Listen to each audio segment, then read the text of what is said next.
नमस्कार मित्रों। आज मैं आप लोगों से अथर्ववेद का एक नया अध्याय और उस अध्याय में जो आज की तारीख में बहुत ज़्यादा सामयिक प्रासंगिक है, एक ऐसा विषय लेकर आपसे बात करना चाहूँगा। और हालांकि ये हम सभी लोगों के जीवन में उतना ज़्यादा संभवतः महत्व नहीं रखता, क्योंकि ये बात जो जुड़ी हुई है वो युद्ध नीति से जुड़ी हुई है, वॉर स्ट्रैटेजी। लेकिन मेरा ये मानना है कि जो वॉर स्ट्रैटेजी है डजेंट मीन कि हम जाके सीमाओं में जाके दो देश आपस में युद्ध करते हैं।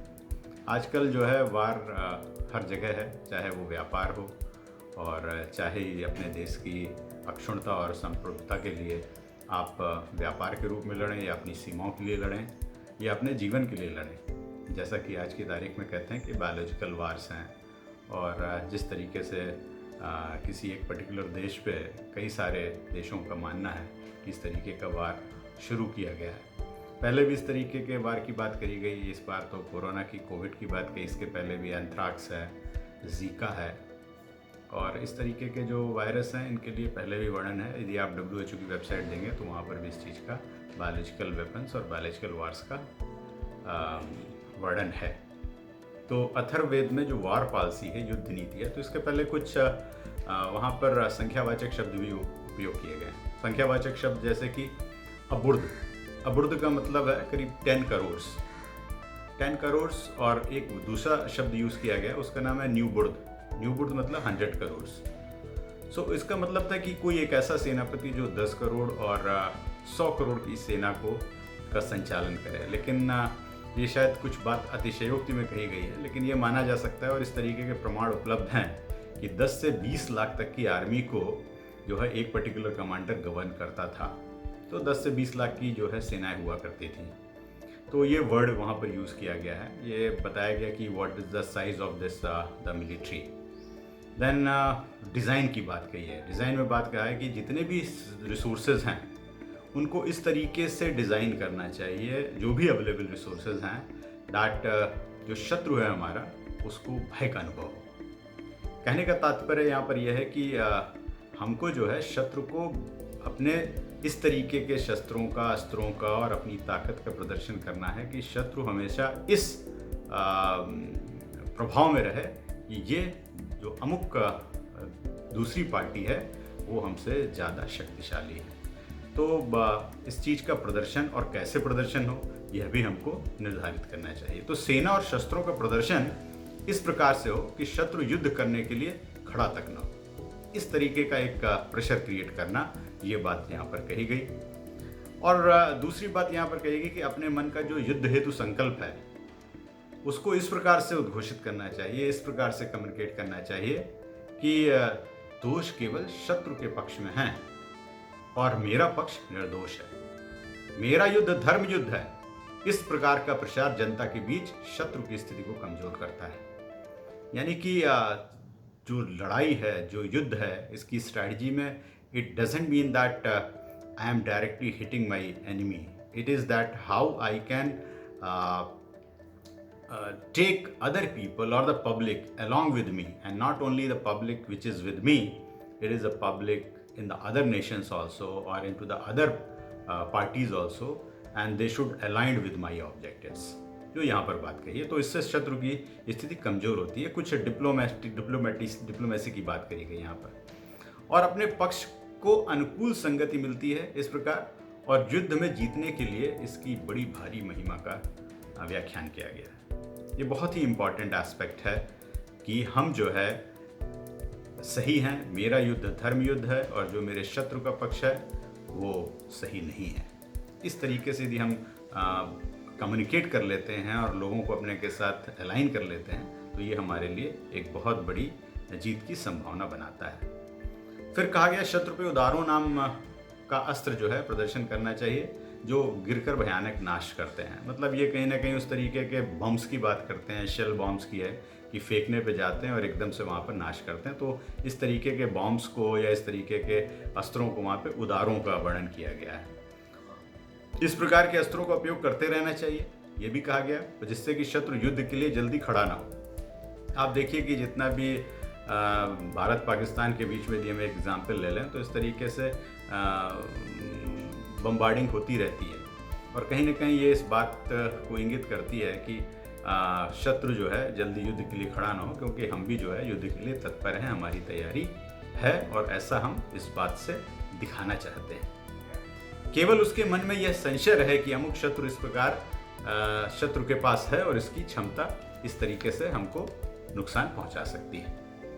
यह प्रभाव शत्रु के मन पर स्थिर करना चाहिए और जो अपनी असली क्षमता है, जो अपने असली अस्त्र और शस्त्र हैं, उसका जो है प्रदर्शन शत्रु को नहीं करना चाहिए। इवन शत्रु को इस बात का ज्ञान भी नहीं होना चाहिए कि हमारे पास कौन से ऐसे अस्त्र और शस्त्र हैं जो कि रियली जब जरूरत पड़ेगी तो हम इसका उपयोग कर सकते हैं। दूसरी बात और कही गई कि युद्ध का समय तो निर्धारित नहीं होता है, अतः सेना को सदैव तैयार रखकर रहना चाहिए, तत्पर रहना चाहिए।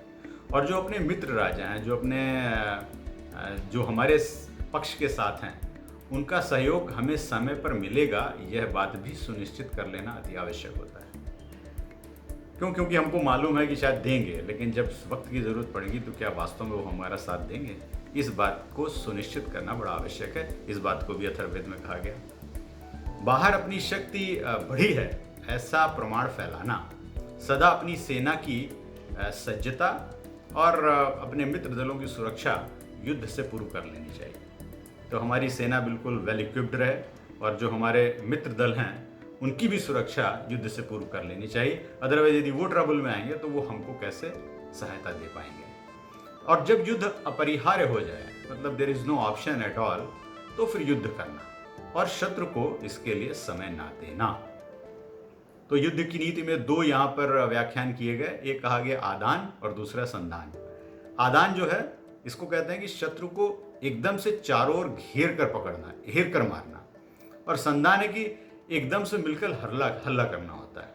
एकदम से हल्ला करना, आपने देखा होगा रामायण महाभारत में कि एकदम से आमने सामने सेनाएं खड़ी और एकदम से हल्ला बोल के एक दूसरे पर आक्रमण करती हैं, तो वो संधान है। और आदान है कि एकदम से चारों ओर को घेर कर मारना, जैसे शिवाजी करते थे। एम्बुश जो युद्ध की प्रणाली थी उसको करते थे, आज भी सेनाएं करती हैं, जो हम इसको सर्जिकल स्ट्राइक बोलते हैं, वो भी शायद आदान का ही रूप है। अच्छा, सेना में हायरार्की का बहुत महत्व बताया गया और इसका ध्यान रखना चाहिए। आकाश और पृथ्वी दोनों जगह से युद्ध करें। राजा पूर्ण विजय के पश्चात ही जीते हुए क्षेत्र में सेना के साथ प्रवेश करे, और जब तक ये बात इंश्योर ना हो जाए, राजा को उस जीते हुए क्षेत्र में प्रवेश नहीं करना चाहिए, क्योंकि राजा ही जो है सेना का मनोबल होता है। और यदि राजा को किसी प्रकार की क्षति हो जाती है तो आप जीता हुआ युद्ध भी हार सकते हैं। और शत्रु को जब बात कही गई घेर के मारने की, जहाँ पर आदान जो एक युद्ध नीति की बात कही, वहाँ पर यह भी बात कहेगी कि युद्ध को इस तरह से घेर कर मारे जैसे सांप और अजगर लिपट जाता है अपने शिकार को मारने के लिए, और सेना इतनी अधिक हो कि शत्रु पूरी तरह से घिर जाए। आगे वर्णन करते हुए वो बताते हैं कि उदार नामक इस स्फोटक अस्त्र के 7 प्रकार बताए गए। तो उदार नामक अस्त्र जो है, जो 7 प्रकार थे, उसमें कहा गया एक ऐसे अस्त्र थे जो जिनको गाड़ के रखा जाता था, एक ऐसे अस्त्र जो पानी के अंदर यूज़ होते थे, एक ऐसे अस्त्र जो हाथ से फेंके जाने वाले थे, हैंड ग्रेनेड्स वगैरह की बात करी संभवतः, और आकाश मार्ग से फेंके जाने वाले जो मिसाइल्स हैं आज की तारीख में, जो इतनी भी एडवांस मिसाइल टेक्नोलॉजी है, शायद आकाश मार्ग से ही इसकी बात कही गई, और एक ऐसे जो पहाड़ों पर काम करते हैं। और साथ में जब आप युद्ध के लिए जाएं तो आपके पास अग्नि की ज्वालाएं और धूम शिखाएं, अग्नि की ज्वालाएं मतलब फायर बॉडीज होनी चाहिए, और आपके पास स्मोकिंग का होने चाहिए, और ये घेरने के लिए आवश्यक है, अपने शत्रु को घेरने के लिए आवश्यक है। और आज भी ऐसा हमको देखने को मिलता है। और जो हमारी शत्रु की सेना के जो मुख्य नायक हैं, जो मेन सेनापति हैं, जो मेन सरदार हैं, उनको चुन चुन के मारना चाहिए।